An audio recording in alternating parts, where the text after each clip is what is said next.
Richard Ramirez. The Night Stalker. One of the classic, iconic names in serial murder lore, is dead. An ignominious end after over 2.5 decades in a prison cell at age 53. At the end, Ramirez remained readily recognizable and still had his shock of black long hair.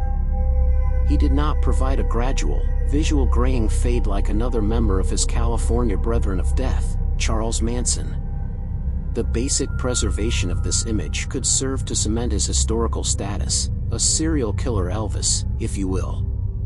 Ramirez died on June 7, 2013 at Marin General Hospital in Greenbury, California of complications secondary to B-cell lymphoma.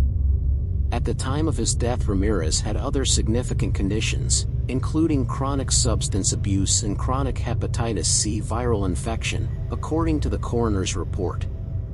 Ramirez had been on death row for more than 23 years, still pursuing appeals while awaiting execution by the state of California. Alan Yokelson, who prosecuted Ramirez, said that although the state did not execute Ramirez, some measure of justice has been achieved because he had to live out his life behind bars. Is that true? Did half a life on death row pay for the spectacular murders committed by Ramirez? Is that what people think? Ramirez's story is not a new one. He committed a rampage of violent assaults, home invasions and killings from June 1984 to August 1985 that paralyzed the Los Angeles area, causing citizens to block their doors at night and not take out the garbage after dark. Movie theaters grew empty while sales of home alarms spiked. His crimes also cast the region under a national spotlight. His assaults were gruesome. He was nicknamed the Night Stalker as he attacked most of his victims after invading their homes at night. He cut out the eyes of one victim, left a devil-worshipping pentagram at the crime scene of another, and raped and murdered women after shooting the men they were with. It's believed he killed at least 14 people, ranging from age 9 to 83. He beat 2 elderly women to death with a hammer. He drew signs and slogans like "Jack the Knife" at scenes. He committed countless violent sexual assaults and killed by bludgeoning, knife attacks and shooting. He forced a female victim to swear her love for Satan. After his conviction, he famously quipped, "I'll see you in Disneyland." Responses to Ramirez's death were varied. One of his final attack victims, Bill Carnes, told TMZ that death was a reason to celebrate and that he was headed out for a Mexican feast. He said, "I feel better already. I feel like I lost 50 pounds, like a huge weight has been lifted off of my shoulders. Saying that I'm happy he's dead is too simple." Shelley Ramirez, niece of the deceased killer, said after the death, "I felt free. What he did was sick. I'm sorry about what happened to the families." Ms. Ramirez recounted an incident when during a visit at San Quentin he masturbated in front of her. He said he would fuck her any day if she wasn't his niece. He became angry during the same visit because she was wearing a gold necklace with a cross, declaring Satanists don't wear gold.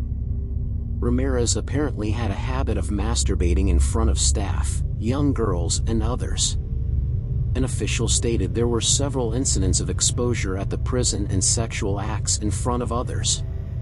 His personal visits were curtailed in 2004 after masturbating in front of a young girl, and again in 2007 for a similar offense.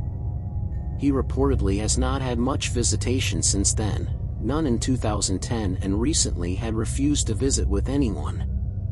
Still, it's difficult to think that the Night Stalker has received justice for the sentence of a life behind bars. The scrawny kid from a terrible background with rotting teeth and breath so foul people would turn their heads, still managed to live the life of a celebrity, one many people in this fame-fueled world would take in a heartbeat. Thank you.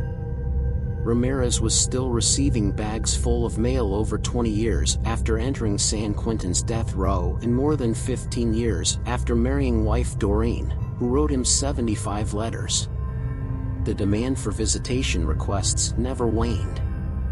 The constant correspondence and requests for artwork, which Ramirez often happily obliged, never slowed.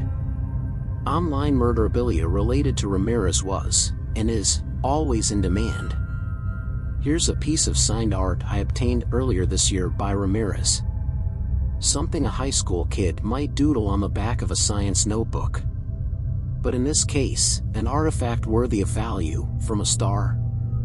While his acts were positively repulsive, Ramirez's dark brooding looks and California notoriety made him a star during his trial, and he relished every moment of it. Many people, kids, women admirers, and even some men will always revel in the allure of a counterculture icon and the fame that accompanies him. It's understandable why the sunglasses-adorned rock star killer gained so much attention in 1989. But it's 2013. You could still buy a Richard Ramirez t-shirt very quickly and easily even before his death. Night Stalker song lyrics are found on the internet in an instant. On Tumblr, a site named Bitches Love Ramirez reveals rabid fandom by girls and kids born years after the Night Stalker was busy raping and murdering women in California. And in recent years, rumors circulate that Hollywood star James Franco has agreed to star and direct a movie about Ramirez's life. Not too shabby an ending to a script that started out pretty badly. A measure of justice achieved? What do you think?